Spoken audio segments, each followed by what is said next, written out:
Hope you all are doing well. Previously, આપણે auditing and corporate governance ની અંદર discuss કરતા હતા about the duties of an auditor. બરાબર, ઓડિટર જે કોઈ પણ વ્યક્તિ જે છે એની ડ્યુટીઝ જે છે એના વિશે આપણે ડિસ્કસ કર્યું કે જેમાં તમે શેર હોલ્ડર્સ ટુવર્ડ્સ અમુક ડ્યુટીઝ તમારા companies act according to perform કરવાની છે અને અમુક કોર્ટ ઓફ ઓર્ડર ઓફ કોર્ટના અકોર્ડિંગ ટુ દેન આપણે જોયું કે ભાઈ અમુક વસ્તુ જે છે પ્રોફેશનલ કન્ડક્ટના અકોર્ડિંગ ટુ કરવામાં આવે છે. સી ઘણી બધી વસ્તુઓ તમે આની અંદર જોયેલી છે ઓડિટરના પોઈન્ટ ઓફ વ્યૂથી. પ્રીવિયસલી આપણે જેટલા બી બંને યુનિટ્સ જે છે એની અંદર આપણે જોયું એ ઓડિટિંગ અને ઓડિટ કંટ્રોલને એવા બધા પર્સપેક્ટિવથી આપણે ડિસ્કસ કરતા હતા. Yes or no? Now we are discussing on the part of that કે ભાઈ professional act as well as એની ડ્યુટીઝ ને એના રાઇટ્સ ને રેમ્યુનરેશન રિમૂવલ ને એ બધું કેવી રીતે થાય છે, અપોઇન્ટમેન્ટ એ દરેક વસ્તુ ફાઇન એના વિશે આપણે ડિસ્કસ કરેલું. હવે આપણે જોઈએ છે કે સ્ટેટસ ઓફ એન ઓડિટર. દરેક કંપનીની અંદર ઓડિટરનું શું સ્ટેટસ છે જોવું તો પડે ને કે from where I M standing, મારી કઈ પોઝિશન છે. બરાબર, જો હું ઓડિટર હોય તો મારી શું પોઝિશન છે, ધીસ ઇઝ ધ રિયાલિટી. અને આ વસ્તુ જોવી પડે ને ઓડિટરને પણ. ઓડિટરે પણ એ વસ્તુ કન્સિડર કરવી પડે ને કે હું ક્યાં આવું છું આ દરેક મેનરની અંદર. ફાઇન, સો એ વસ્તુ તમને અહીંયા આપેલી છે સ્ટેટસ ઓફ એન ઓડિટર, જેમાં બે વસ્તુ તમને સ્પેસિફાઈ કરેલી છે કે ઓડિટર એઝ રિપ્રેઝેન્ટેટિવ. પહેલી વસ્તુ જે છે એમાં ઓડિટર જે છે એને અપોઇન્ટ કરે છે કાં તો બોર્ડ ઓફ ડિરેક્ટર્સ, કાં તો ગવર્મેન્ટ, અથવા તો પછી કોઈ એક કંપની જે છે એની બોડી, બરાબર, એની લીગલ બોડી. આ જે ઓડિટર અપોઇન્ટ કરવામાં આવે છે એને રેમ્યુનરેશન જે છે એ કંપનીના ફંડમાંથી આપવામાં આવે છે. યસ ઓર નો? કોઈ પણ પાર્ટનર્સ લોકો કે કોઈ પણ કંપનીના બોર્ડ ઓફ ડિરેક્ટર્સ જે છે એ પોતાની કેપિટલમાંથી તો નથી આપતા ને. They are paying to auditor from the companies capital. કંપનીની કેપિટલમાંથી એ લોકોને રેમ્યુનરેશન પે કરવામાં આવે છે. સો તમને એવું લાગે છે કે auditor as a representative of company, પણ ના, ઓડિટર જે છે કંપનીનો એ કંપનીનો રિપ્રેઝેન્ટેટિવ નથી, એ કંપનીના શેર હોલ્ડર્સનો રિપ્રેઝેન્ટેટિવ છે. યસ, તમને જાણી અને અત્યંત નવાઈ લાગશે કે ભાઈ ઓડિટર જે છે એ કંપનીનો રિપ્રેઝેન્ટેટિવ નથી. Auditor is the representative of shareholders or other parties related to the company. Yes or no? તો જે કોઈ પણ રિપ્રેઝેન્ટેટિવ વ્યક્તિ જે છે, બરાબર, એ વ્યક્તિનું કામ શું હોય તો કે એ એક ક્લાસ જે છે કે એ એક ગ્રુપ ઓફ પીપલ જે છે એના ઇન્ટરેસ્ટને મેન્ટેન કરવાનું. Yes or no? તો રિપ્રેઝેન્ટેટિવ જે છે શેર હોલ્ડર્સનો એ ઓડિટર વ્યક્તિનું કામ શું હોય તો કે શેર હોલ્ડર્સનો ઇન્ટરેસ્ટ મેન્ટેન કરવાનો, એ વસ્તુ જોવાની કે શેર હોલ્ડર્સના પૈસા જે છે એ સાચી જગ્યાએ જાય છે કે નહીં, એ વસ્તુ જોવાની કે ભાઈ ઓડિટર જે કંઈ પણ કામકાજ કરી રહ્યો છે, બરાબર, એ વસ્તુ જોવાની કે શેર હોલ્ડર્સ જે છે એના પૈસા જે છે એ વેડફાતા તો નથી કે પછી શેર હોલ્ડર્સના પૈસા જે છે એ પર્સનલ યુઝ માટે તો જતા નથી. આવું બધું કામ જોવાનું કામકાજ ઓડિટરનું છે. And yes, in a true sense, auditor is the representative of shareholders and not at all the company. બરાબર, નો ડાઉટ એ કંપની માટે કામકાજ કરે છે એટલે કંપની સાઈડ એની ડ્યુટીઝ છે જે તમે પ્રીવિયસલી જોઈ લીધી કંપનીઝ એક્ટના અકોર્ડિંગ ટુ કે ભાઈના એની ટ્રુ એન્ડ ફેર પિક્ચર જે છે રિપ્રેઝન્ટ થવું જોઈએ, એની વસ્તુ ઉપર તમે ફોકસ કરો છો કે એના કામકાજ ઉપર ફોકસ કરો છો, એ કંપનીના ડોક્યુમેન્ટ્સ વેરીફાઈ કરો છો, એની અસેટને વેરીફાઈ કરો છો, આ બધું એની ડ્યુટીની અંદર આવે છે. But yes, he is working as a representative of shareholders. બરાબર, કારણ કે જેના પૈસા હોય ને એના માટે તમે કામ કરતા હોય. એટલે કંપનીએ જો શેર હોલ્ડર્સના પૈસાથી કંપની ચાલતી હોય ને તો it is your responsibility towards the shareholders and automatically it is the responsibility towards shareholders. Yes or no? Fine. Next તમને કહે છે કે auditor as an employee or officer of the company. આવું કયા સેન્સમાં થાય પહેલાં તો એ તમને કહી દઉં.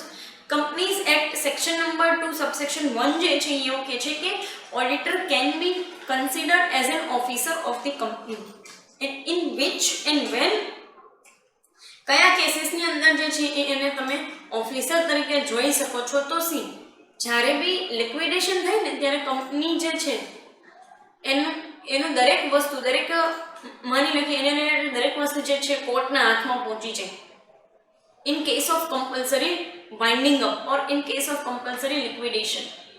આ કેસમાં દરેક વસ્તુ જે છે કોર્ટના હાથમાં પહોંચે અને કોર્ટના હાથમાં પહોંચે ત્યારે ઓડિટર જે છે એને ઓફિસર કંપનીના ઓફિસર તરીકે કન્સિડર કરવામાં આવે છે. બરાબર. પછી જ્યારે બી ક્યારેય એવી સિચ્યુએશન આવે છે કંપનીની અંદર કે ભાઈ તમે ક્યારેય કોઈ વસ્તુની અંદર જે છે એ મિસરિપ્રેઝન્ટેશન થઈ ગયું છે કે મિસ અપ્રોપ્રિએશન થઈ ગયું છે from the side of the company, એ કેસમાં કંપનીના ઓડિટરને ઓફિસર તરીકે ગણવામાં આવે છે. પછી વાત આવે છે કંપનીના મિસ ડોક્યુમેન્ટેશનની. જ્યારે બી ડોક્યુમેન્ટેશનની અંદર મિસ અપ્રોપ્રિએશન કે મિસરિપ્રેઝન્ટેશન થઈ ગયું છે એ કેસની અંદર જે છે એ ઓડિટરને ઓફિસર તરીકે કન્સિડર કરવામાં આવે છે. પછી વાત આવે છે કે ભાઈ કોઈ પણ પાર્ટી જે છે એનો ઇન્ટરેસ્ટ ડેમેજ થાય છે અને એ પાર્ટી કંપની ઉપર સ્યુ કરે છે, એટલે કે સ્યુ ફાઇલ કરે છે. બરાબર. તો એ કેસમાં પણ ઓડિટરને ઓફિસર તરીકે કન્સિડર કરવામાં આવે છે. નેક્સ્ટ તમને કીધું છે કે ક્યારે બી એવી સિચ્યુએશન આવે કે જ્યાં કંપની જે છે એ વાયોલેટ કરે છે રાઇટ્સ ઓફ ધી પાર્ટીઝ. બરાબર. કંપની જે છે એની રિલેટેડ પાર્ટીના રાઇટ્સને વાયોલેટ કરે છે. ઇન ધેટ કેસ જ્યારે પણ સ્યુ ફાઇલ કરવામાં આવે છે કે લીગલ સિચ્યુએશનની અંદર કંપની પહોંચી જાય છે, તેમાં ઇન્વોલ્વ થાય છે, તો ત્યારે પણ ઓડિટરને ઓફિસર તરીકે કન્સિડર કરવામાં આવે છે. તમને એવું લાગતું હશે કે મેડમ એ બધી વાત તો સાચી, પણ શું પર્પસ શું ઓફિસર તરીકે કન્સિડર કરવાનું? તો let me tell you one thing કે as they are considering him as an officer, તો એ કેસની અંદર અમુક નાની સૂની વસ્તુમાં ઓડિટર જે છે એને રિલીફ મળી શકે છે. બરાબર. નાની એવી વસ્તુની વાત કરું છું, મોટા ઇશ્યુઝમાં તો કોઈને પણ રિલીફ મળી શકે નહીં. બરાબર. તો એવી નાની એવી કોઈ સિચ્યુએશન આવી જાય છે તો એ કેસમાં રિલીફ મળી શકે છે ઓડિટરને. ફાઇન. નેક્સ્ટ તમને કીધું છે ટાઈપ્સ ઓફ ઓડિટર. ઘણા બધા ટાઈપ્સ તમને આપેલા છે, જેમાંથી ચલો ડિસ્કસ કરીએ જોઈન્ટ ઓડિટરને. જોઈન્ટ ઓડિટર એટલે કેવું? તો કે જ્યારે કંપનીની એક્ટિવિટીઝ બહુ એક્સપાન્ડેડ એક્ટિવિટીઝ હોય ને, બહુ ઝાઝા બધા મેનરની અંદર, ત્યારે કંપની જોઈન્ટલી બે ઓડિટરને એક સાથે જે છે એ અપોઇન્ટ કરે છે. બે ઓડિટરને એક સાથે અપોઇન્ટ કરે છે. That is known as the joint auditor of the company. હવે આ ઓડિટર જે લોકો હોય ને એ કેસમાં એક તમને કહું કે જાણીને તમને નવાઈ લાગશે કે જોઈન્ટ કેસની અંદર if one auditor commits any kind of mistake, then jointly both the auditors are responsible for the same.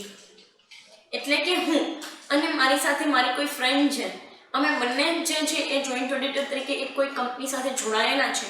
So if I am committing any mistakes, બરાબર, હું કોઈ પણ પ્રકારની મિસ્ટેક જે છે કમિટ કરું છું, then my colleague or particularly my friend, my fellow friend also will be responsible for my mistake. કંપનીની અંદર આવી સિચ્યુએશનમાં જ્યારે ક્યારે બી મિસ અપ્રોપ્રિએશન કે મિસ રિપ્રેઝન્ટેશન કે મિસ ડોક્યુમેન્ટેશન થયેલું હોય કે કોઈ પણ જગ્યાએથી ફોલ્ટ આવે ને, એટલે બંને ઓડિટર એક સાથે રિસ્પોન્સિબલ ગણાય છે.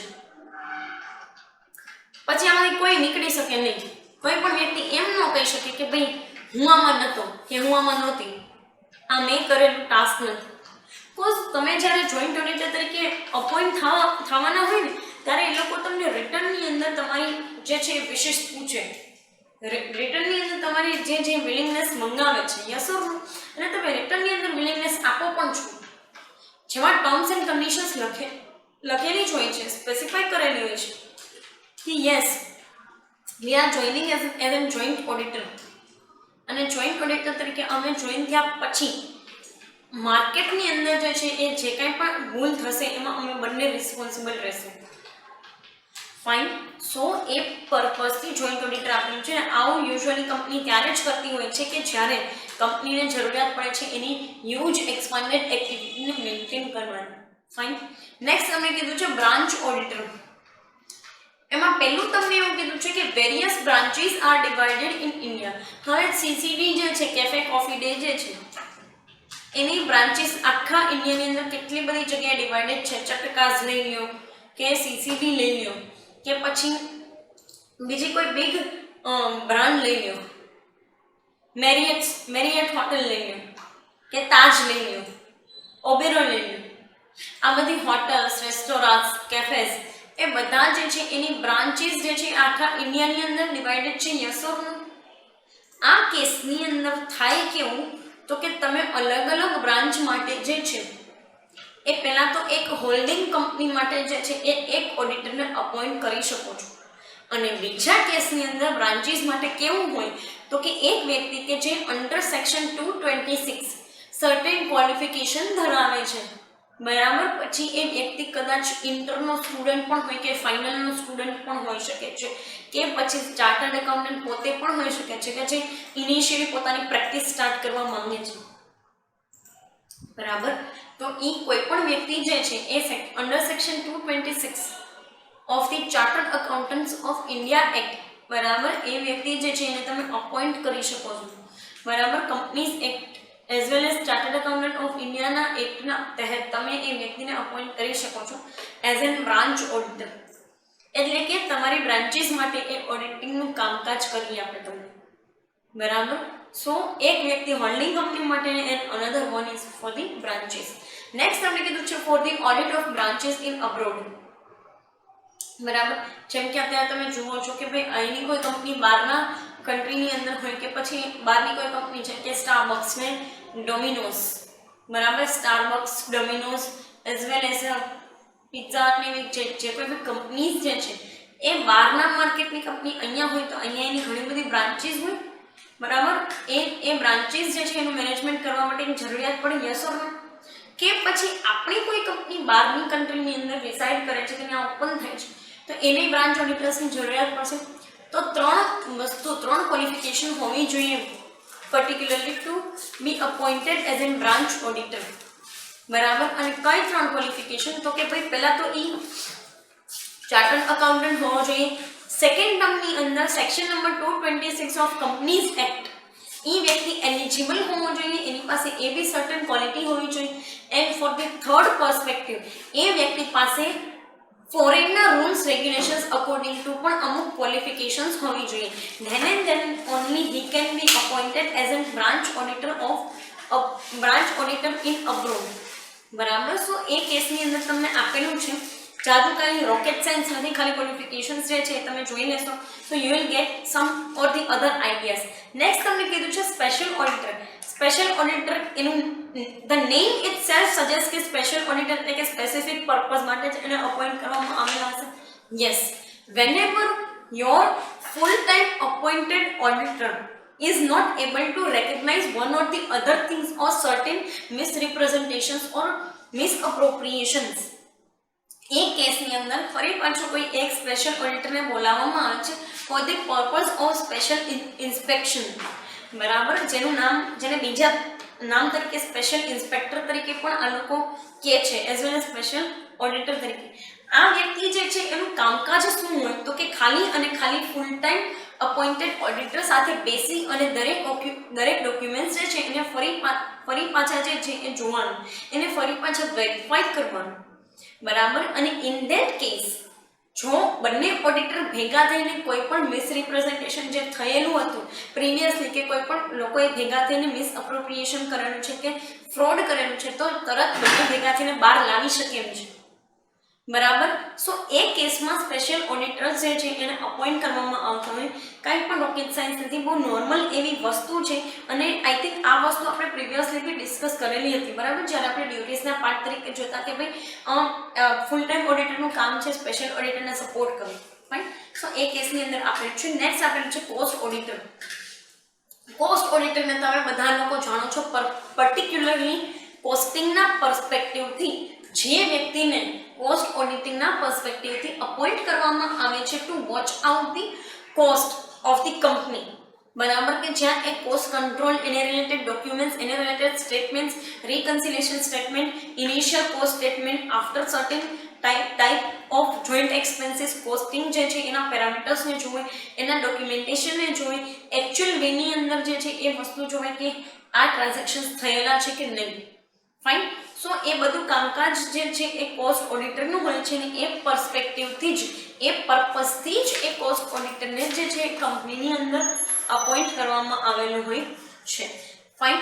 નેક્સ્ટ તમને કહે છે કે auditor for the share holders and debenture holders. Yes, આ વસ્તુ આપણે આગળ પણ જોઈ લીધી અને ફરી પાછા જોઈએ છીએ. બરાબર, આ વસ્તુ મેં તમને પ્રીવિયસલી બી સમજાવી જ્યારે આપણે સ્ટેટસની અંદર જોતા હતા. તો યસ, ઓડિટર જે છે એ અલગ અલગ શેર હોલ્ડર્સ માટે as well as debenture holders માટે જે છે એ અપોઇન્ટ કરવામાં આવતા. નોર્મલી તો ઓડિટર જે અપોઇન્ટ કરવામાં આવે ને એનું જ ટાસ્ક હોય છે આ બધું કામકાજ કરવાનું. એટલે કે એનું ટાસ્ક હોય છે રિપ્રેઝેન્ટેટિવ શેર હોલ્ડર્સ અને ડિબેન્ચર હોલ્ડર્સના રિપ્રેઝેન્ટેટિવ તરીકે કામકાજ કરવાનું. હવે તમને એમ થાય કે એના રિપ્રેઝેન્ટેટિવ તરીકે આનું શું કામ છે? તો કે જોવાનું કે એ લોકોને ટાઈમ બાય ટાઈમ ઇન્ટરેસ્ટ મળે છે, ટાઈમ બાય ટાઈમ ડિવિડન્ડ મળે છે. If they are not being paid dividend, તો પછી શું કામ એ લોકોને ડિવિડન્ડ જે છે એ પે નથી કરવામાં આવેલું? બરાબર, કંપની આ પૈસા ક્યાં નાખે છે, કેવી એક્સપાન્ડેડ એક્ટિવિટી કરે છે, કેવું જે છે એ પર્ટિક્યુલર મેનરની અંદર એ લોકોએ પ્રોડક્ટ ડિફરન્શિએશન કરેલું છે કે કેવા મેનરની અંદર જે છે એ લોકો કંપની જે છે એક્સપાન્શનરી એક્ટિવિટી કરે છે, નાખે છે ક્યાં પૈસા, એક્સપોર્ટ કરે છે કે નથી કરતા, શું કામ શેરના પ્રાઇસીસ આટલા ઓછા છે, શું કામ શેરના પ્રાઇસીસ આટલા વધારે છે. These things must be justified by the company. અને આ વસ્તુ ઓડિટર જે છે એ ટ્રુ ને ફેર પિક્ચર જો મૂકે છે તો જ ઓડિટર જસ્ટિફાઈ કરી શકે છે, તો જ ઓડિટર જે છે જસ્ટિફિકેશન આપી શકે છે આ વસ્તુનું. ફાઇન. સો એ શેર હોલ્ડર્સ અને ડિબેન્ચર હોલ્ડર્સ જે છે એના રિપ્રેઝેન્ટેટિવ તરીકે કામકાજ કરે છે, કારણ કે એનું ઇન્ટરેસ્ટ જે છે એનું ઇન્ટરેસ્ટ પ્રોટેક્ટ કરવું એક કામકાજ છે ઓડિટરનું. ફાઇન. સો એ કેસની અંદર તમને આપેલું છે. અને પાછું આપણે એમ કીધું છે કે વેરિયસ ક્લાસીસ, ઘણા બધા અલગ અલગ પ્રકારના તમે શેર હોલ્ડર્સ જુઓ છો. પ્રેફરન્સવાળા હોય, ઇક્વિટીવાળા હોય છે, ડિબેન્ચર્સમાં બી કન્વર્ટિબલ, નોન કન્વર્ટિબલ અલગ અલગ પ્રકારના જે છે એ ડિબેન્ચર હોલ્ડર્સ લોકો હોય છે. અને એ દરેક ક્લાસ વાઇઝ જે છે એ ઓડિટર એનું કામકાજ કરે છે. એટલે આમાં કોઈ નવા ઓડિટરને તમે નથી લેતા, બટ એક ઓડિટર જે છે એ દરેક ક્લાસના તમારા જે છે એ પર્ટિક્યુલર હોલ્ડર્સ લોકો માટે કામકાજ કરે છે. બરાબર. સો એ મેનરની અંદર તમને આપેલું છે. સો નથિંગ લાઈક રોકેટ સાયન્સ, કોઈ રોકેટ સાયન્સ જેવું કંઈ છે નહીં. અહીંયા તમારું યુનિટ નંબર 3 બરાબર કમ્પ્લીટ થાય છે. આ યુનિટની અંદર પહેલેથી જો જોઈએ તો આપણે ડિસ્કસ કર્યું about the qualification of auditor. Disqualifications જોઈ લીધી કે ભાઈ જે વ્યક્તિ સીએની ડિગ્રી હોલ્ડ કરતો હોય સ્ટીલ અમુક ટાસ્કના બેઝિસ ઉપર જે છે એ વ્યક્તિને તમે લઈ શકો નહીં, કારણ કે એ બીજે કંઈક અપોઇન્ટેડ હોય છે, કોઈ જગ્યાએ ઓફિસર તરીકે કામકાજ કરતો હોય, તો એ કેસમાં તમે ન લઈ શકો, સેલેરી એમ્પ્લોયની એવી બધી વસ્તુ. ફાઇન. નેક્સ્ટ આપણે જોયું કે ભાઈ અપોઇન્ટમેન્ટ કેવી રીતે ઓડિટરની કરવામાં આવે છે. બરાબર. રિમૂવલ કેવી રીતે થાય છે ઓડિટરનું, કેવી રીતે એનું રેમ્યુનરેશનને તમે ટ્રીટ કરો છો from the side of auditor, from the side of company, both the things. પછી આપણે જોયેલું કે ભાઈ ઓડિટરના રાઇટ્સ શું છે, બરાબર, કેટલા એના હકો છે. પછી આપણે એ જોઈએ કે ડ્યુટીઝ કેવી છે ઓડિટરની, જેમાં તમે બે બેઝથી જોઈએ. શેર હોલ્ડર્સ જે છે એના પોઈન્ટ ઓફ વ્યૂથી ને એક પ્રોફેશનલ કન્ડક્ટ તરીકે. શેર હોલ્ડરના પોઈન્ટ ઓફ વ્યૂથી બી બે વસ્તુ કે કંપનીના એક્ટ પ્રમાણે કંપની સાઇડથી કેવી રીતે કરો છો ને ઓર્ડર ઓફ કોર્ટે કેવી રીતે ઓર્ડર્સ આપેલા છે અને એને કેરી કરી જાઓ છો. ફાઇન. નેક્સ્ટ આપણે વસ્તુ જોઈ કે પ્રોફેશનલ કન્ડક્ટ તરીકે કેમ એ લોકો ટ્રીટ કરે છે. એટલા જ વી વર ડિસ્કસિંગ અબાઉટ પર્ટિક્યુલર આ સેશનની અંદર આપણે સ્ટેટસ જોયું ઓડિટરનું અને ટાઈપ્સ જોઈ લીધા. Very easy to remember and easy to write. બરાબર. એવું હોય તો તમે એક વખત જે છે એ બુક રિફર કરી શકો છો. રાઈટ. બાકી આની અંદર મેં જેટલા બી વિડીયો જે છે એમાં તમે જોયું હોય તો મેં સેક્શન્સ સ્પેસિફાઈ કરેલા છે. You can also write down those sections. Right. Particular આ સેશન માટે અહીંયા સુધી રાખીએ. કમિંગ સેશનની અંદર આપણે ડિસ્કસ કરશું about the corporate governance, which will be the સમહાઉ interesting chapter for you. Right. Interesting unit તમારા માટે બની રહેશે. તો ફોર્થ યુનિટની અંદર એ વસ્તુ ડિસ્કસ કરશું. અત્યારે અહીંયા સુધી રાખીએ. Thank you so much.